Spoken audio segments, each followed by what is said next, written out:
Justice Abhijit গঙ্গোপাধ্যায়ের পর এবার বিজেপিতে যোগ দিচ্ছেন আরও এক প্রাক্তন বিচারপতি। সূত্রের খবর, বিচারপতি অশোক গঙ্গোপাধ্যায় এবার বিজেপিতে যোগ দিচ্ছেন। কলকাতা সংলগ্ন যে কোনো একটি আসন থেকে ভোটে দাঁড়াতে পারেন অশোক গাঙ্গুলি। এই মুহূর্তের সবচেয়ে বড় খবর, এবার বিজেপিতে যোগ দিচ্ছেন জাস্টিস অশোক গঙ্গোপাধ্যায়। জাস্টিস অভিজিৎ গঙ্গোপাধ্যায়ের পর সূত্রের খবর, তো এবার বিজেপিতে যোগ দিচ্ছেন জাস্টিস অশোক গঙ্গোপাধ্যায়।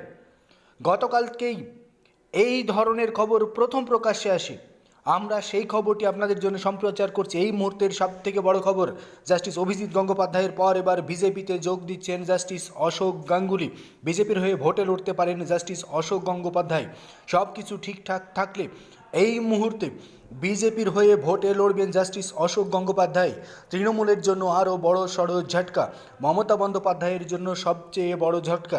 জাস্টিস অশোক গঙ্গোপাধ্যায় এবার বিজেপিতে যোগ দিয়ে তৃণমূলের বিরুদ্ধে বিজেপির হয়ে লড়তে চলেছেন। এই মুহূর্তের সব থেকে বড় খবর।